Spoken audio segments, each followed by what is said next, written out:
15, 16 months. And we're still working on it today. So as I keep reminding Martin, it's not over yet just because the website's launched. So I'll do just a bit of an overview around SMRS and kind of the journey we've been on, and then we'll go into the case study. So we'll dive into the case study as soon as we possibly can. Yes, I knew which button to press. I was told not to press one, and I had a moment of doubt. So who is SMRS? Very briefly, we're in an employer marketing business. So we've been around for 20 years, and we work with all kinds of brands across all different sectors. These are just a few of them. So as you can see, we've not got two clients that are alike, really, all with very different challenges. So every day really is different. So for us, this is how we define an employer brand. Put simply, this is what people think and feel about an employer as a place to work. So that can be an internal view from your colleagues, or this can be a view that people external from the business project on you from what they know. So this is just, on the next slide, we've got a few stats around what people actually want from an employer. So obviously before there was a lot of talk about job descriptions and writing good ad copy, which after all these years in the industry is still something that I love to see first time from a client that shows me their ads that are perfectly written. But in terms of what employees are looking for and what people are looking for from employers, this is what the latest research is showing. So actually, culture and values is really, really important, and that over and above salary. I think we'll all agree these days we spend an awful lot of time at work.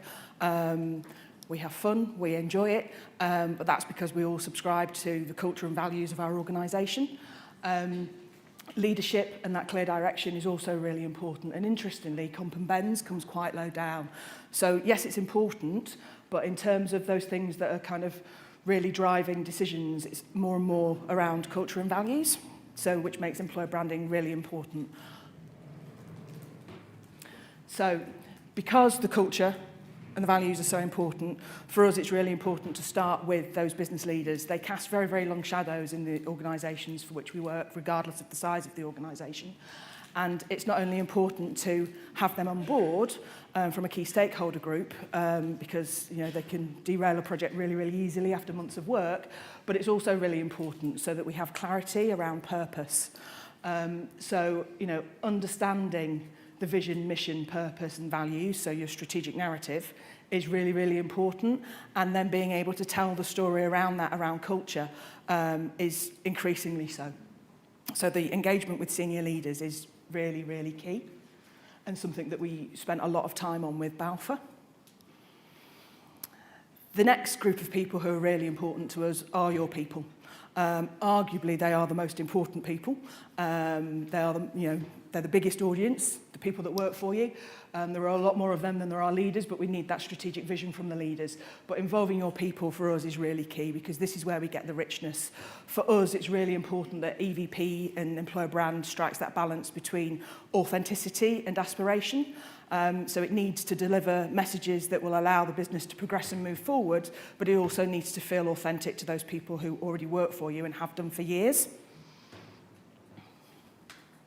There we go. So these are just a few stats around the importance of brand ambassadors and involving people within the process. I'm not going to read them all out. We can all read in the room. I think the one for me at the bottom around content shared by employees receives 8 times more engagement, and that people trust what your people say much more than what your CEO says. So I think everybody today really is a marketeer. Everybody has that power. We've all got the smartphones with all of the different apps at our fingertips. We can all make stories about brands, and I think it's really important that by involving people and having them become brand ambassadors for you, that they can really help embed, both internally and externally, the work that you do around your EVP and employer brand. Just going to touch on really briefly the process that we go through. It's not rocket science, it's quite a simple process, but I just think it gives a bit of a structure to people who are potentially looking at working by themselves and looking at this from an internal perspective. So we have a 6-step process. We have several 6-step processes, but this is the one that we use for employer brand. The stages look all to be equally as important as the next. That's not true. I think for me, talk and dig are probably the two most important stages. So talk is where we do exactly that. We talk to the key stakeholders of the project, we talk to project leads, but importantly, we also talk to the senior leadership team in this session too, to really understand what the challenges are and what are the changes that we want to see, where are the shifts that we need to make, what are the issues. Are you in a market where it's a scarce skills market? Are you in a market where quality is an issue for you? So this is where we really understand what it is we're trying to achieve. And that's where we look to set KPIs and where we establish, exactly what the plan needs to be. Dig is where we engage your people. So we spend a lot of time understanding businesses, understanding the people, what motivates them to work there. And this is people from right across the business, because whilst it's not one size fits all, what we develop needs to be adaptable to all of the different audiences that are both internally and externally. So develop, this is where we shape the EVP. So we take all of that research and we do what I've just said, which is develop the EVP. Express tends to be the bit where people get really, really excited, because this is where you see a lot of things. Research, it's focus groups, it's surveys, it's reporting. Develop is time spent in a room developing things, but express is where it really gets brought to life through words and pictures predominantly. And then share, and this is why I always tell Martin that he may think he's got rid of me and the project's finished. It's really just beginning, because this share piece is really, really important, and there's no real kind of time limit. To embed an EVP properly in an employer brand, it takes time.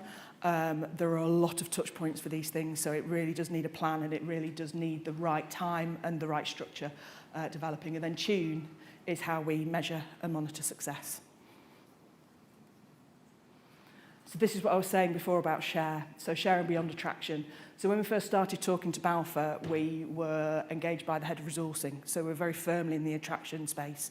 What we realised, and what she realised very early on, is that she couldn't kind of lead this crusade by herself as the head of resourcing, because this needs to span the whole of the talent life cycle. So that with the EVP at its core, the employer brand, and then the engagement of the people that sit and own these different segments of the employer life cycle is really, really important.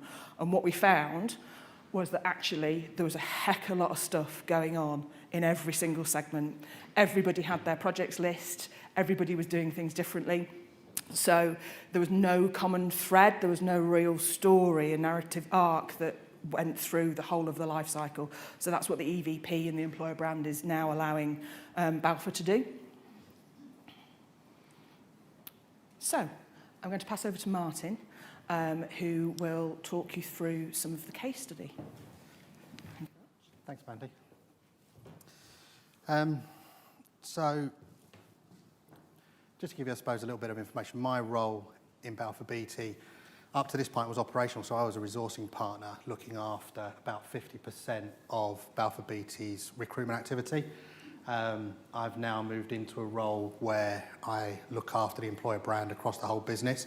So big learning curve for me to get to this point, that's for sure. So we started our journey really on the outcome of a business transformation program as well. So if anyone knows Balfour Beatty, we've been through an enormous amount of change over the last 4 years with a new CEO. We came from profit warnings and we're now in a much better place. And because of that stabilisation and because of the way the business came together and was restructured, it really put us in a place where it felt right to look at developing an EVP across the whole business. And when you say it in a sentence, that sounds really easy, but we are a very complicated organisation, and we have, we can have 2, 3, 4 variations of one job within one part of our business, and we have 6 or 7 parts of our business. So we could have 10 or 12 different variations of a sub-agent or a section engineer. So when you start thinking about how you build a brand and an EVP that works for one organisation, for us, it really was quite complicated. So about us, we are the largest infrastructure group in the UK. We've got 15,000 employees. We operate in a number of different sectors, including transport, energy, social infrastructure, rail, power, utilities. And although we are very well known as a brand, people only tend to know the part of Balfour Beatty that's relevant to them. So if someone works in a rail industry, they'll probably only know Balfour Beatty as rail, or if they work in housing, build, that kind of thing, then they'll only know our social infrastructure part of the business. So again, it was really important that we had the messaging coming through that worked across all of that. And just because people knew our projects, that helped us. You know, we work on very iconic projects. We work on Thames Tideway Tunnel, Crossrail. We did the foundations for the Shard building. We have various coastal defence programmes, Heathrow Terminal 2, and we did the Olympic Stadium transformation. And for anyone that doesn't know, we also built Cinderella's Castle in Disneyland. Now, all of those projects sit across very different sectors, and they offer very different things, but the one thing they all have in common is the legacy that they leave behind for the communities and the reasons why they're built.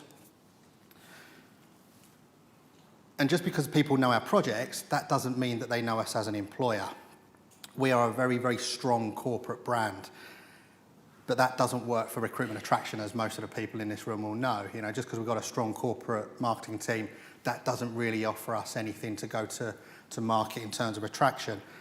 Our careers site was nothing more than a page on that corporate site, so it was built for investors, it wasn't built for candidates. Experience was awful, it was clunky. I think at one point we had a 14-page step application process. It was really, really bad. So doing the work to develop the EVP made us realise how strong we were as a business because of our people. So everything that we'd done was built around our people through the proposition and into the brand.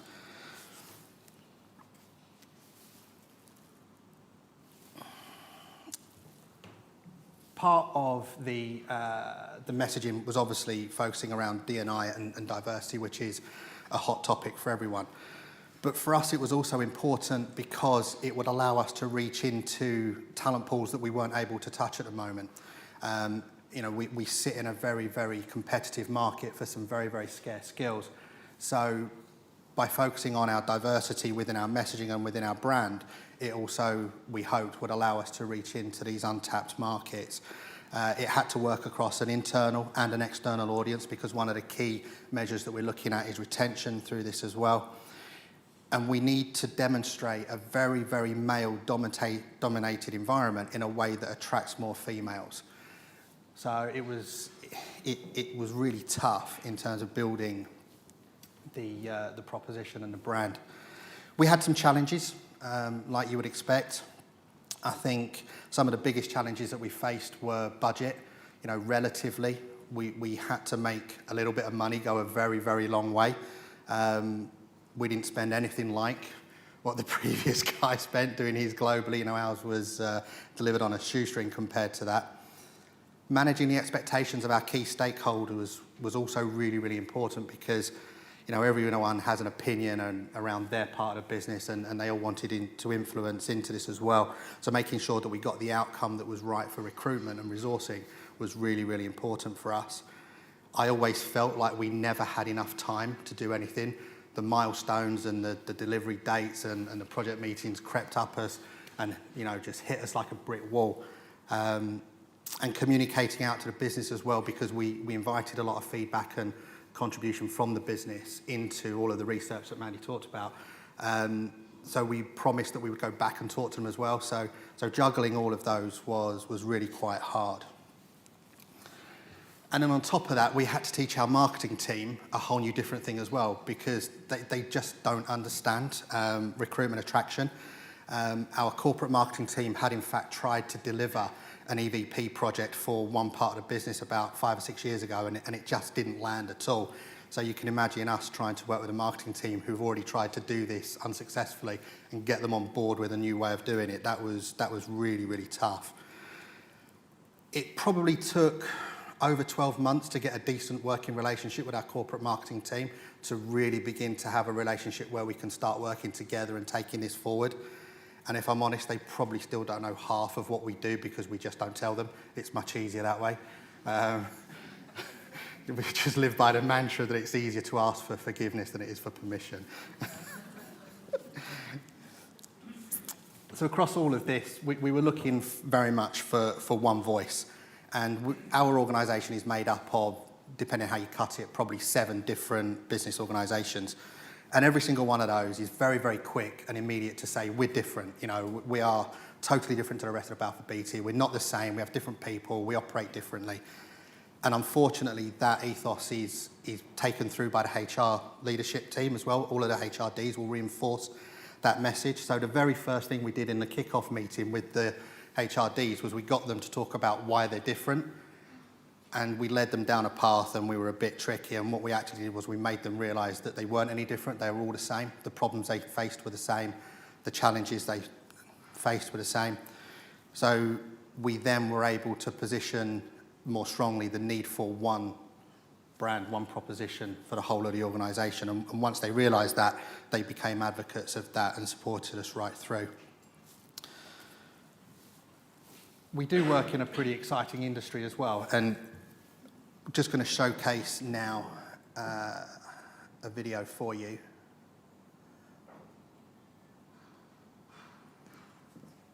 So this is a video that was produced by our corporate marketing team, and this is the kind of thing that we do have to be able to share already.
I think I've seen that probably 200 odd times, but it still gives me goosebumps when you see the bridge demolition. But I think for me, what's great about that is now, you know, that just used to sit on our corporate website and at corporate functions. It was never seen by anyone, but now that's the kind of thing that we're already able to put out and share with people and attract them into our industry. So I'm just going to pass you back to Mandy now. Thank you. All right, I hope this works. Okay, so first and foremost, I'd just like to say I have never recommended, nor have I condoned Martin seeking forgiveness and not permission from corporate marketing. Just need that on record in public. It was not my idea. This is just a little bit of a snapshot about the research that we did. So, you know, a large proportion of the people that we were talking to were engineers in some way, shape or form. They love facts. So we needed to make sure that we built the employer brand on really, really solid foundations. We have thought long and hard about those puns as well. So the staff survey was really important to us because we needed to cross a broad section of people. These people are out on projects, they're project costed. Pulling them into a focus group is really, really hard. So we had to try and find different ways to engage with people. We had just over 1,000 responses, which is more than I think that we said it was going to be sent to. So that was quite a good return on the results there. We also went out to candidates to understand what they think of Balfour Beatty. Now, they were in process at various different stages, so obviously one could argue that would change their perception. But we were able to see who was at what stage, and it was just quite interesting to get a different lens and to understand how their perception of Balfour had changed from application through the engagement through the process. We also got some really good feedback on the process as well. We went out to agencies too, because let's face it, we're in a tight skills market. Balfour work with agencies and they deal with candidates and lots of other businesses. So it was really important for us to understand what they thought of Balfour and also to hear what they hear about Balfour too. We did a lot of desk research as well, and we looked at competitors. So we looked at them in terms of what their offer is, how they position themselves, so that we could look to do something a little bit different for Balfour. Back to one of my original points around senior stakeholder engagement. this is actually in the wrong order. The HR leadership workshop was the first thing we did once we decided that we were going to do the project, and that was really, really important. So as Martin alluded to, Balfour's actually made up of several different businesses, so each of those has their MD and has their HRD. So it's really important that we got all of those different HRDs on board and bought into the idea of one Balfour and one voice. And having those stakeholders with us from the beginning was really, really important because they were such big advocates of the project. We also did 16 leadership interviews, including Leo Quinn, who's the CEO, and that was a real coup getting Leo involved. He's a great guy, he speaks a lot, and he has taken the employer brand to the States, and he now waxes lyrical about how important an articulated EVP and employer brand is to the business, which is fantastic. We did 18 job family sessions as well, so we segmented the research by the various different job families so that we could go back to it in the future and look for nuances when we're looking to develop specific campaigns for various different parts of the business. So it was really important that we had that clear segmentation from the beginning to allow us to do so. From there, we built the brand. So this is the model that we use. So in the develop stage, the develop stage that I talked about earlier, what we actually do first of all is we look at attributes. So these are our building blocks, and what these do is they allow us flexibility to dial up and dial down certain messages depending on who we're talking to, where around that talent life cycle they are with us as well, so that we can be really, really tailored. It means that we've got flexibility within the brand, so that we can cover the various different audiences, because just internally, as Martin said, the different types of people that we're talking to is vast. We've got people who work in offices and people who work out on site. They're very, very different types of people with very kind of different requirements. From there, we write the proposition, so the elevator pitch, which had remarkably few amends made to it. But that's because it's based on really robust research. And then above all of this sits the big idea, and this is the first thing that we do when we move into the express stage. So the big idea for Balfour was challenging. Because of the different types of people that we're talking to. We've got the engineering population, we've got project managers, project directors, we've got commercial people, but then we've got all of the different departments that every business has. HR, marketing, finance, legal, estates management, we've got all of those people too. So we couldn't say build, because not everybody builds. So it was really tricky to find something. So in the end, we went with shape everything. Which, I forgot that I got this slide. So these are the attributes. So underneath each of these attributes, they give us a little paragraph which kind of describes what this means, and all of this is really rooted in the research. So I think somebody asked in the previous presentation, is it confusing to have brand pillars and values, and are the values the brand pillars, etc. Balfour have 3 values, which we looked at as part of the employer brand, but what they lacked was the so what. What's in it for me, either as an employee or as a candidate. So what these attributes do is they give us that story and that narrative around the so what, and we can tailor them messages specifically to different audiences. So as I said before, all of these shaped up to shape everything, which is the big idea, and we've got a video now which I'm going to show you.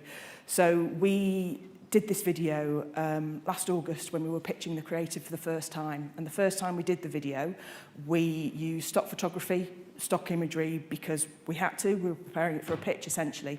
And then the video went down so well that when it came to do the photo shoot with their people, so we used 19 people from across the business in the first shoot, we redid this video and made sure that we had people in it. A few weeks ago, I watched them one after the other, and the difference is remarkable between the one with the stock and it was people from SMRS who voiced it, not me, because I can hear myself now through this mic, it's not good.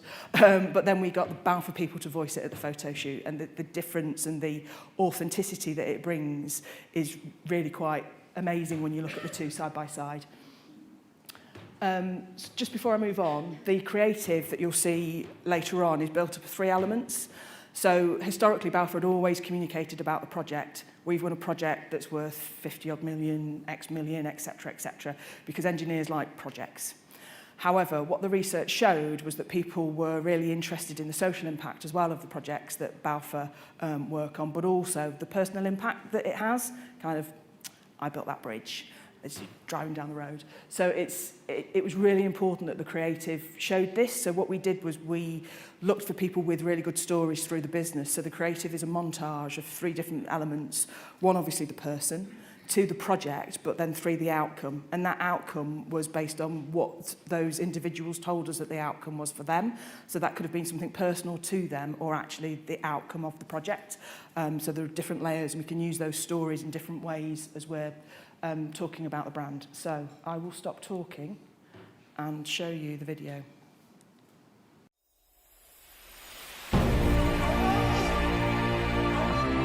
You are the heart of modern life. And daily living. You shape the world of work and play.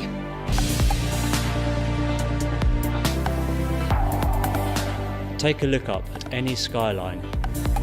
New landmarks are constantly being created. Look down at the ground you're standing on. And everything in between. Now, shape our future. The work you do will connect communities, inspiring society for generations to come. The opportunity to create is all around you. Grab it, use it to drive invention and build something special. Our work matters to millions.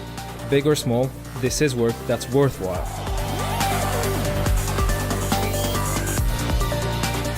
We'll help you forge your career path. Our size and scope mean that you'll never stop growing. You'll be among caring colleagues. A supportive and honest culture where all kinds of people with all kinds of skills are welcomed.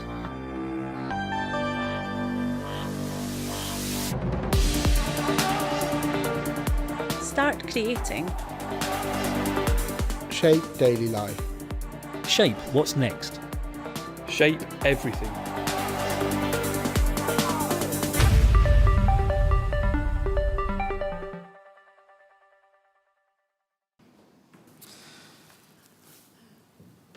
So now I'm just going to give you a few examples of how the brand has been brought to life and where it's being used. This deck was actually put together before we launched the new careers site in the first week of April. So because we had needs within the business where we had to support them, we had to go to market, the first time that we went out live with the brand was for an IT campaign. And these 2 gentlemen in the imagery are directors within our IT function, and they'd seen examples of what we were producing, and they came and they actually funded from the IT budget their own photo shoot because they wanted to be the heroes in their own campaign. And this really went viral on LinkedIn because what happened was it became this whole story, loads of banter between the heroes and previous people that they'd worked with who'd moved on social media. And I think the feedback that we got from one of them was that it gave them their best ever pipeline of candidates that they'd seen. So for us, that was a massive win and a massive case study before we'd even launched the careers site. We launched the new apprentice campaign earlier this year under the new brand as well. And it's a shame we don't have some before and afters, really, isn't it? Because then you would see how different the new stuff is to the old stuff that we worked with. The careers site, I think, has been a bit of a flagship for us.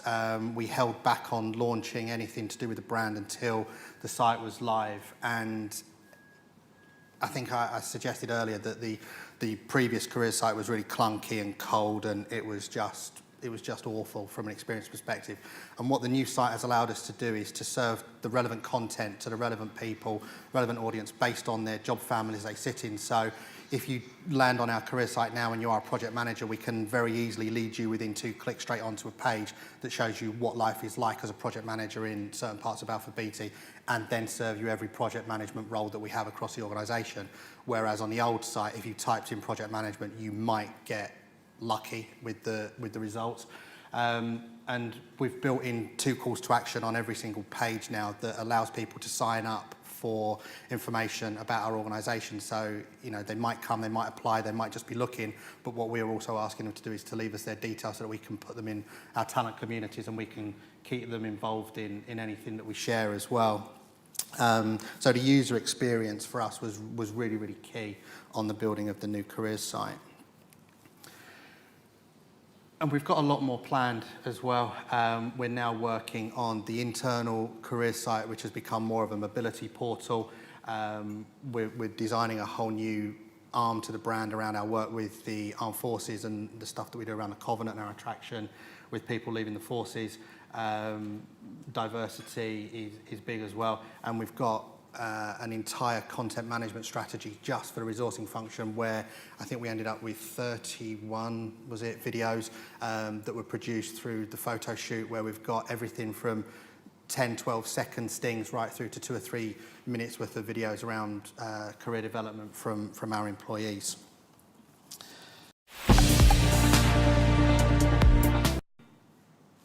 That shouldn't happen, should it?